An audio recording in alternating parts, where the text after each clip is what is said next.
I want to confess that I bewitched my stepson who was in Australia. How are you? Please post my story on your channel because I want other people to know the things that I did. In order for people to understand how is it even possible that a woman's heart can be turned into stone like this, maybe you need to look back at where my life started. Many years ago, I was married to my first husband.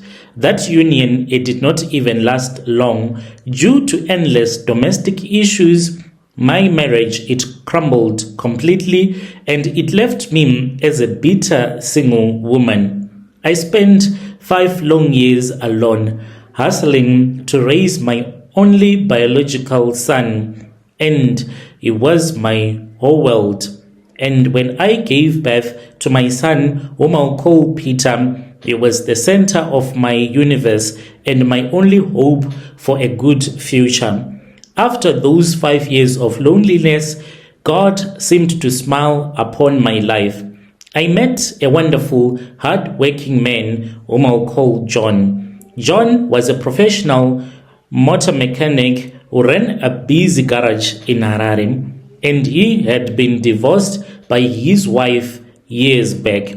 We dated for 1 year and 5 months, and we shared a beautiful, mature understanding.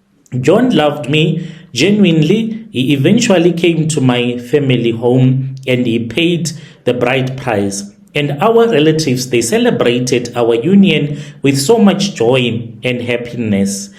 I was officially John's wife. When we came together, when we started to stay together, my life was okay. Our household looked complete. I brought in my son, Peter, into the marriage, and John also had his own biological son.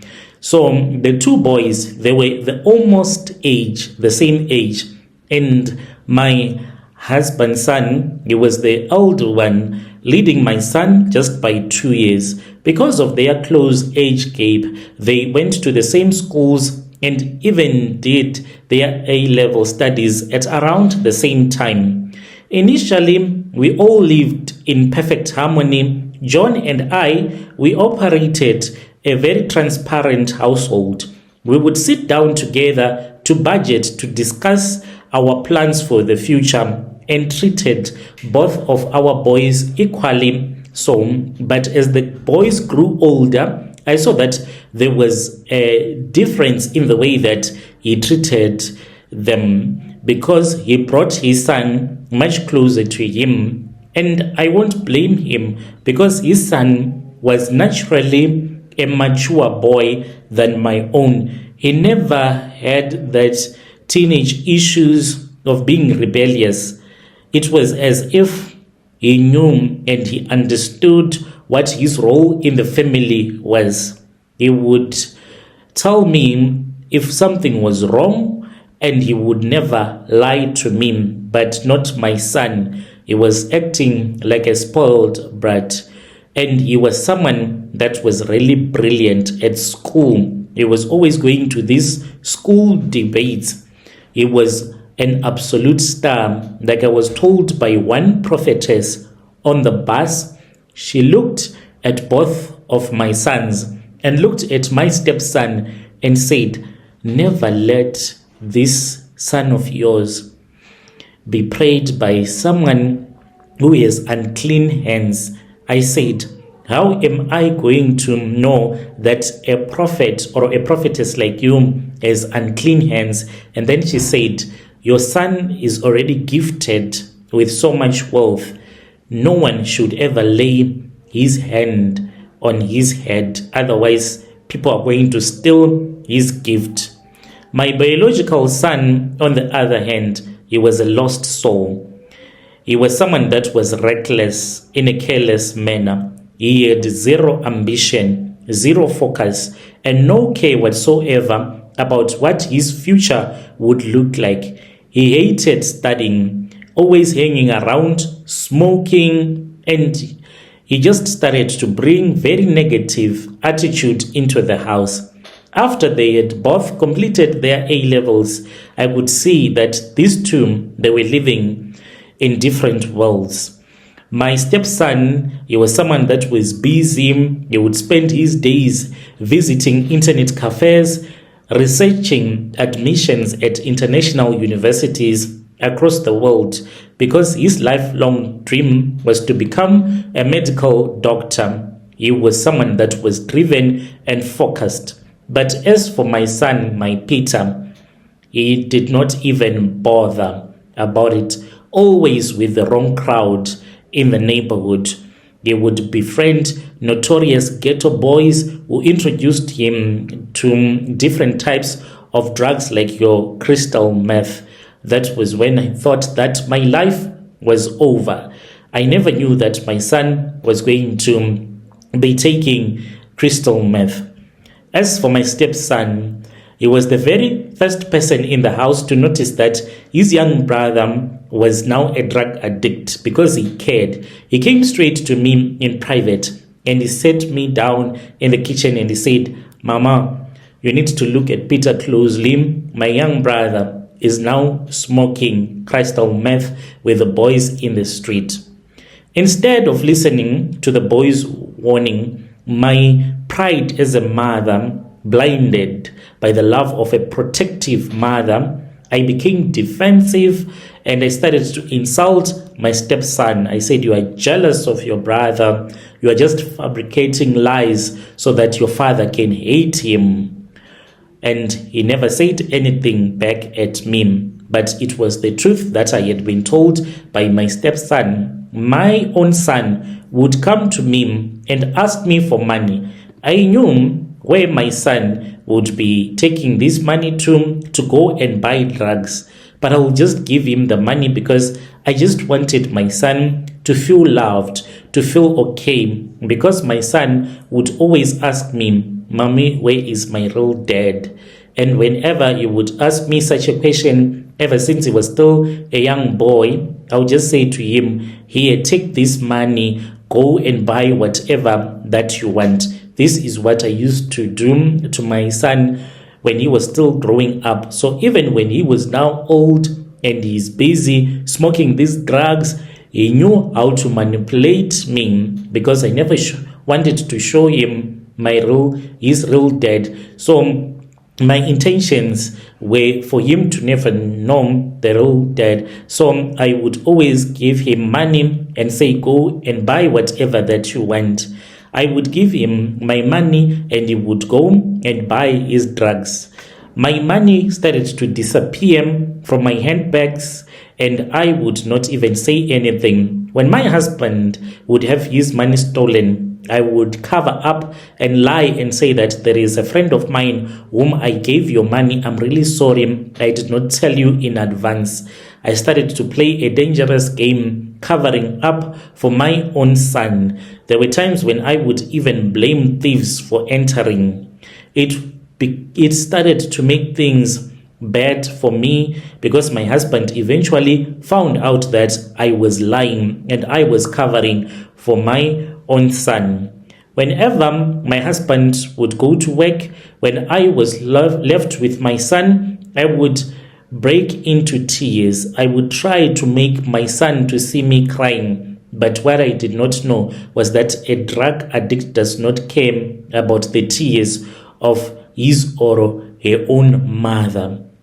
When my son completely ran out of household items to steal, he broke into his stepfather's garage, started stealing tools, and he would sell them for money that was not even worth it.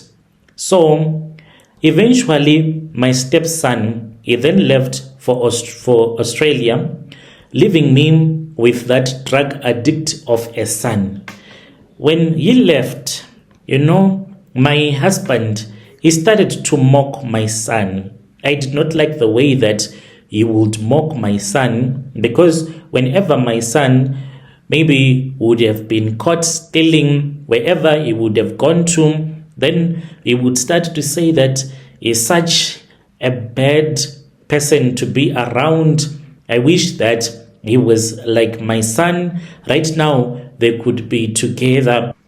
And what would hurt me is when my husband would compare the two and say, look at my son, he's now in Australia. By then, he had already graduated as a doctor. Whenever he would come back to Zim, I would feel like I want to cry because I would look at my own son doing nothing with his own life, with no determination at all to become something in his own life.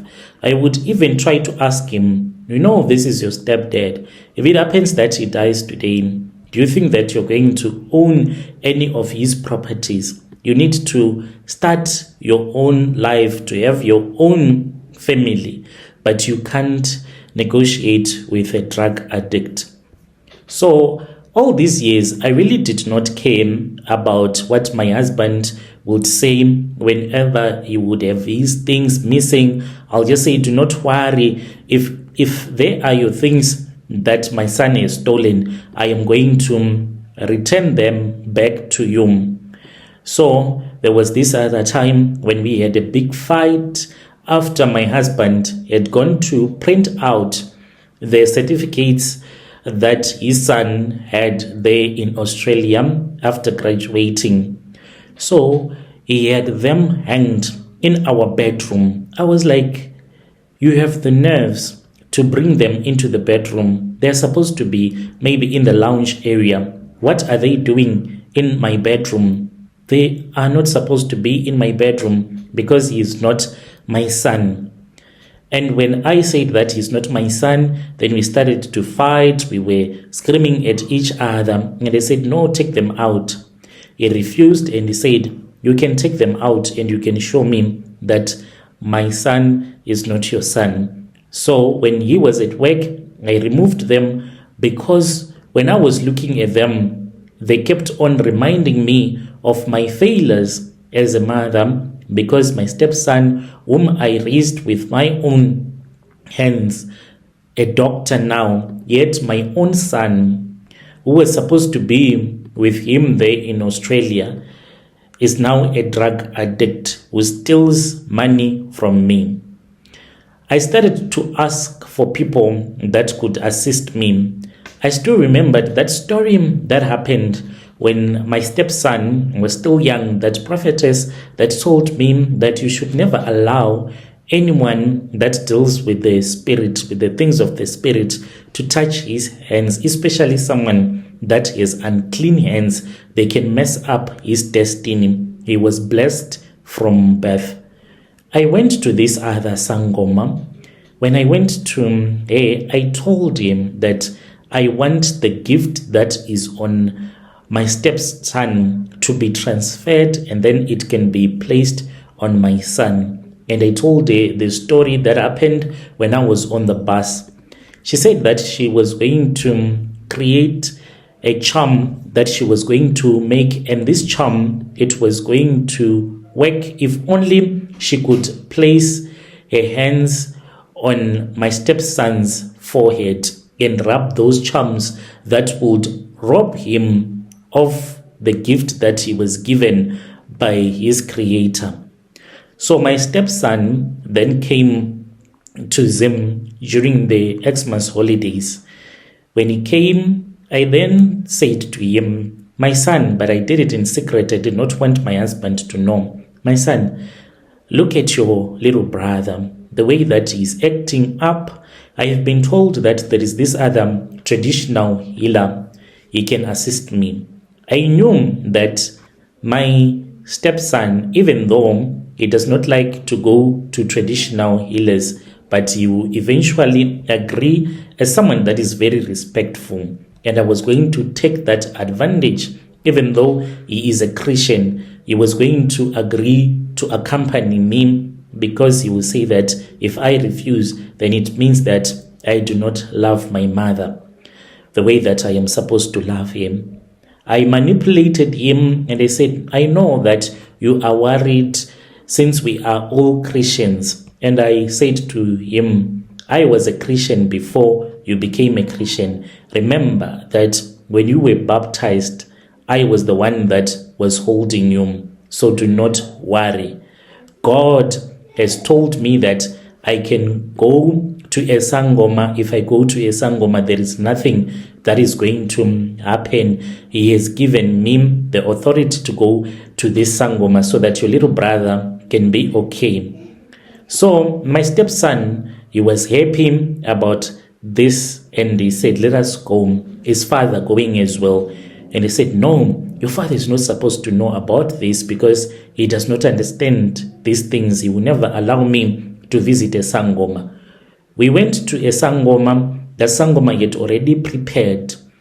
He went to a place where a dog had recently bathed and took the soil. She then collected dog feces that she mixed with the charms. My son came and I managed to convince him to go with me, and I told him not to tell his father. We went to the Sangoma. I had both of my sons kneeling side by side.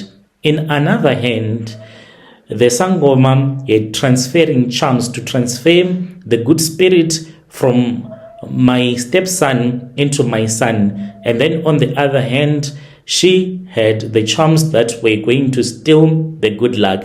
She did what she could, and then she said, you can go. My son then flew back to Australia. One day, my husband came back home crying, and then he started to scream the moment that he got out of the car. Priscilla, Priscilla, my world is finished. He had received news that our son, who is in Australia, was seen wandering completely naked, walking and eating trash from the bins. That is how he lost his mind. The only thing that I am worried about right now is that my son was supposed to change his behavior. As for now, my son has not changed his behavior. Actually, he has gone from bad to worse. My son, I had disturbing news that he is sleeping with other men so that he can just get money to buy drugs. When I heard this, I was shocked about this. I went back to that Sangoma and she said, just be patient. But I asked him, what if something will go wrong? And then she said, if it happens that your stepson, who is in Australia, becomes okay again and he recovers, unfortunately, your son will die because I took his spirit and placed the spirit that was working on him on your stepson, so he might die. I am worried.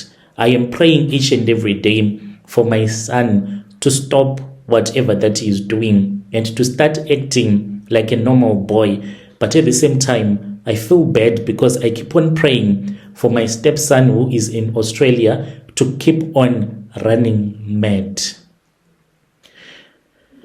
Oh, dear listeners, right there was a message that was sent to us by one of our dear sister, and that is a translation of the message that she sent to us. Let us speak with him in the comment section.